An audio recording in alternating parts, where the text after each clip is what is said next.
It will soon be 11 years since my wife Jenny and I got married, and we have been looking forward to celebrating this day this coming Saturday. As business partners and constantly on the road, tension can build up in a relationship, and I felt that we had been growing apart lately.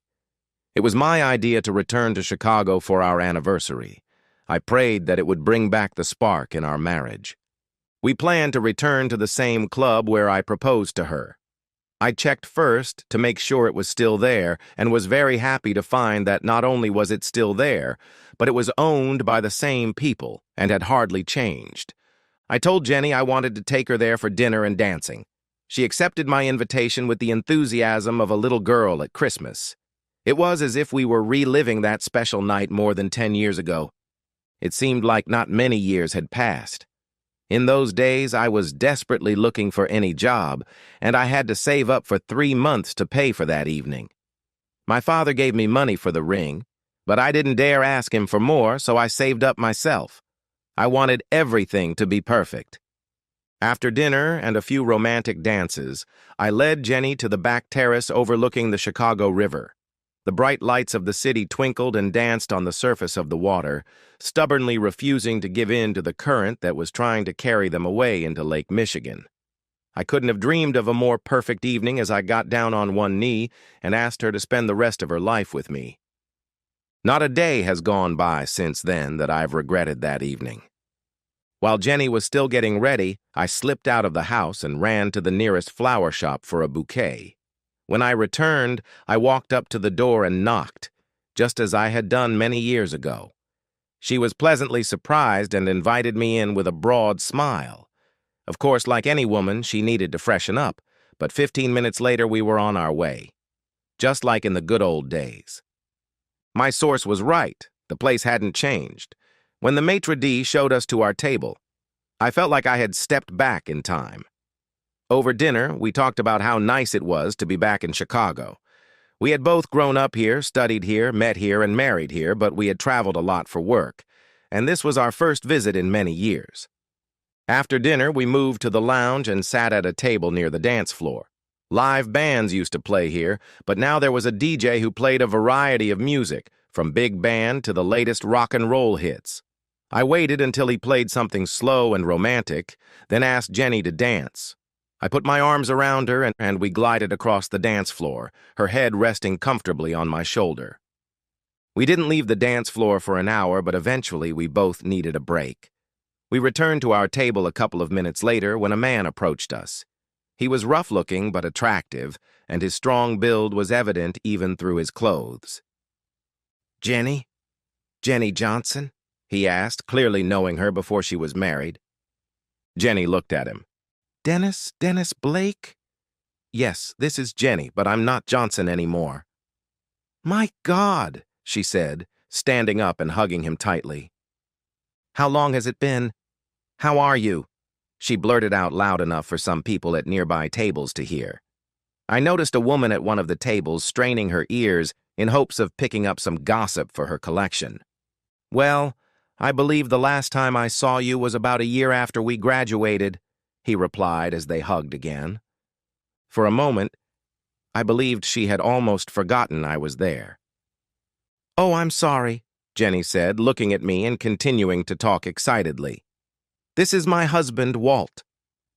I started to get up from my chair and held out my hand, but he just glanced in my direction, nodded slightly, and turned his attention back to my beautiful wife. "Mind if I join you?" he asked Jenny, already sitting down. "Of course not. We have things to talk about," she replied without even looking in my direction. To say I looked a little hurt would be an understatement, especially when they both monopolized the conversation. He told her that he had left the state shortly after their last meeting and only returned occasionally on business. He said that since he had to leave in the morning, fate must have told him to stop in for a beer before heading back to the motel. He saw her on the dance floor, but in the dim light he wasn't sure it was her, so he waited until we sat down to make sure before coming over.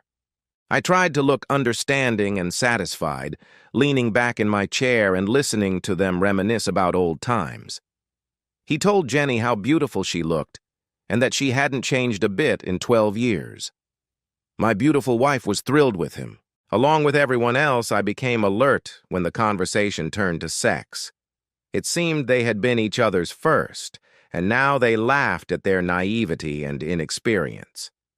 I felt cold stares on the back of my neck when he told her right in front of me that he shouldn't have left without taking her with him. He said he got married, but that only made him realize that he had left the woman he truly loved in Chicago.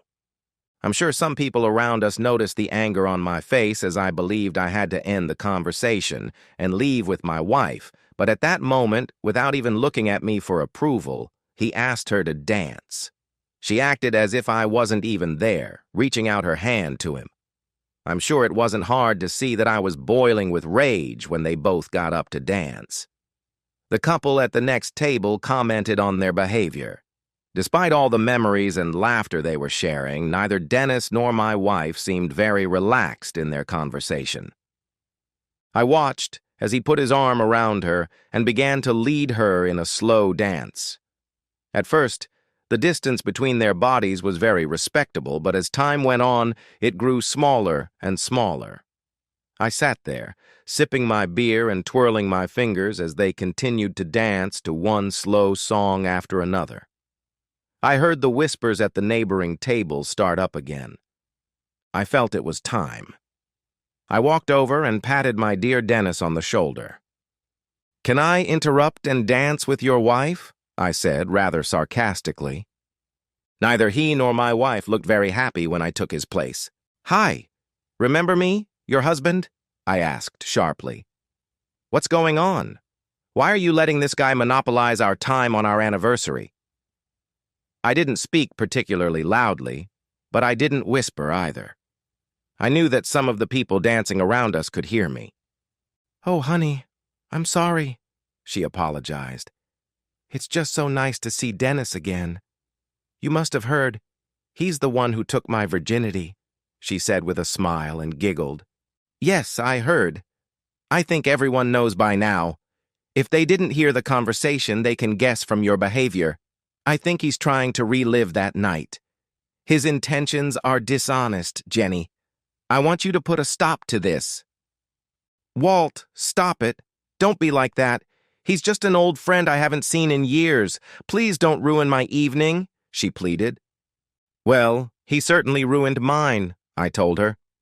"Oh dear, I'm so sorry, but I'll make it up to you, I promise," she said. At that moment, the song ended, and I felt someone tap me on the shoulder. The guy was back. "Come on, buddy, we haven't seen each other in 12 years. Be a good guy and give us a minute to talk," he said loud enough for everyone around us to hear. I saw the woman open her mouth, unable to believe the audacity of this jerk. My wife looked into my eyes. "Please, honey, we haven't seen each other in so long and he's leaving in the morning."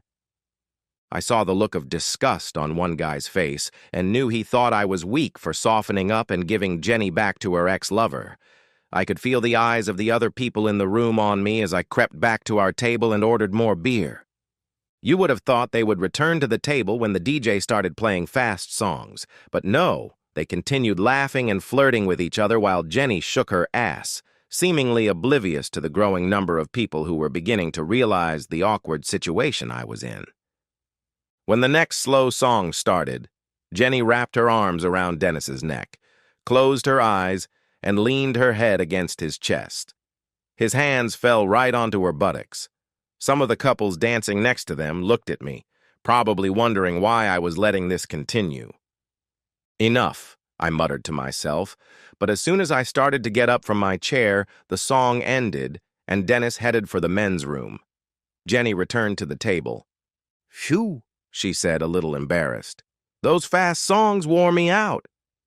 "Yeah, I saw that. You were hanging on your hero? It was awkward. Ready to go home?" I asked sarcastically. When she sat down, there was a strange look on her face.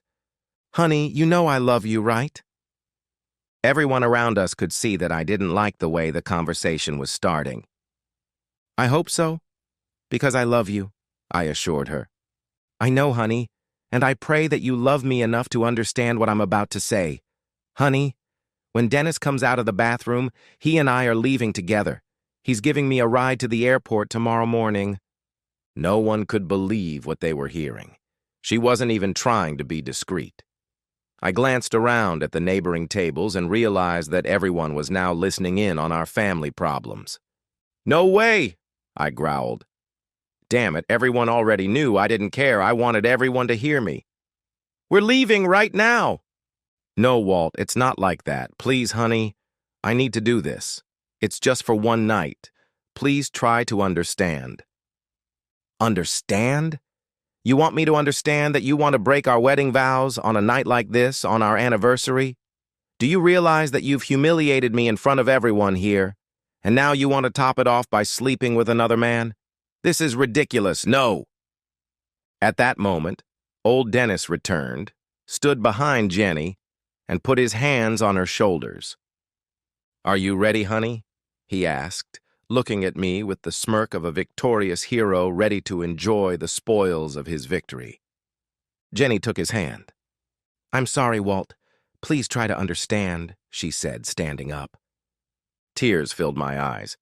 "Please, Jenny, I beg you, don't do this," I said, like a beaten puppy. "I'm so sorry," she said. I heard some people around us gasp in shock as Jenny turned to leave with her boyfriend.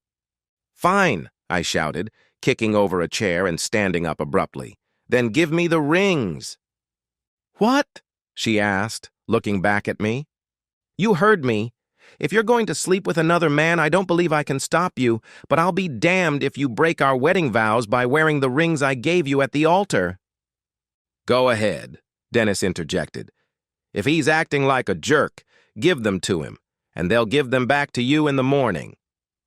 All right, she said, taking the rings off her fingers.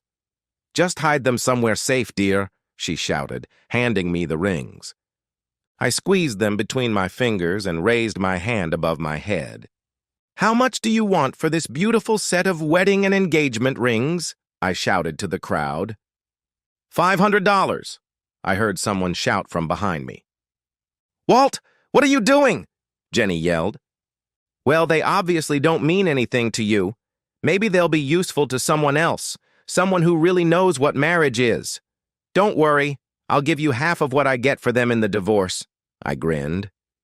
I thought I saw tears glisten in her eyes, but it was hard to tell in the dimly lit club. "Come on, Jenny," Dennis called, pulling her by the arm. "He's just bluffing. He won't ruin your marriage over one night." She seemed indecisive, but turned and walked away, breathing heavily. 600, I heard as they walked out the door. A little over 2 hours later, I inserted my key card into the lock of room 228 at the Days Inn in Arlington Hills. When I saw her for the first time, she made my heart skip a beat, and now it was the same. She opened her dark blue eyes and smiled when I closed the door. "Did you sell them?" "Of course," I replied. "For how much?" she asked excitedly. 1,500, I replied. "Oh," she said, "not bad." "How much in total?" I quickly calculated, almost 37,000. Not bad for 3 weeks. Jenny slid off the bed, came over to me, hugged me, and kissed me passionately on the lips. "Well, today is our anniversary, and after that performance tonight..." I paused for a moment. "Where's Dennis?" I asked. "Every time we do this, he gets better and better. He was so good today that I even started to get jealous of you two," I said with a slight smile. "He's in his room. I think he's with a girl. He was really scared today. When we were leaving, a few guys were giving him dirty looks.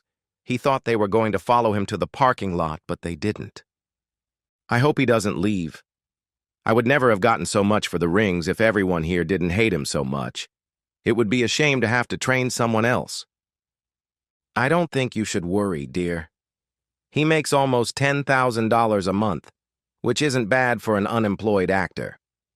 Even if he had a job, he'd make half as much as he does on stage." "I hope so. I also think we've exhausted our hometown hospitality, dear. I'm sure everyone knows by now that those rings are worthless. The Chicago police probably already have our descriptions. And if they're not all looking for us, then some of them are already on it. It was great to be home, but I think it's time for us to get some sleep. I'll go tell Dennis that we're leaving in the morning, right after breakfast. Don't be long, honey, she said seductively. It didn't take long. I knocked on Dennis's door, which was 2 rooms away from ours. He opened the door a crack. Jenny was right. He had a girl with him. Everything okay after we left? He asked through the crack. Yeah, I got the 1,800, I replied. I saw him smile. But I think we need to get out of here. I feel like I'm being followed. Meet me at the restaurant tomorrow at 9 in the morning. We'll leave right after breakfast. Okay, he replied quietly. You did a great job, I told him. Have a good evening. Dennis's smile grew even wider. Oh, sure. I heard his companion giggle before he closed the door. When I returned to our room, Jenny was lying seductively on the bed. The sexy lingerie she had looked so good in earlier was gone, and she was wearing nothing but a broad smile. I climbed into bed next to the most beautiful woman I had ever known and kissed her. Gently, lovingly, and compassionately. She purred. What are you going to do with that weapon, husband? I was almost unable to speak, but managed to mumble, It's not a weapon, my dear. It's my instrument of love, and I'm going to use it to make love to the most beautiful woman in the world. That night, we reached euphoric bliss twice more. Finally, exhausted, we lay in each other's arms. It was a good idea to come back to Chicago for our anniversary, she said.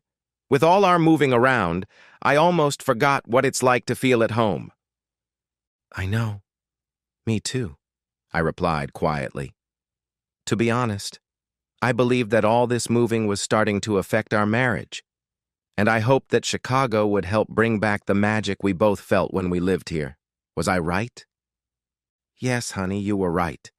Coming home reminded me how much I love you, she said, reaching out and turning my head for a tender kiss.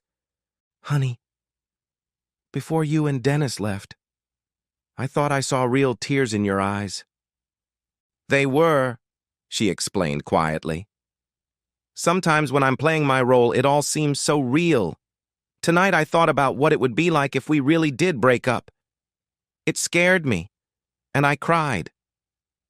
That will never happen, my dear. We were born to be together. She smiled and looked into my eyes lovingly. So, my wonderful husband, where are we going next? I smiled. I had a truly loving wife. I was thinking about Dakota. With all those shale oil fields and lonely guys with nothing to spend their money on, I think we could make enough to retire, I joked.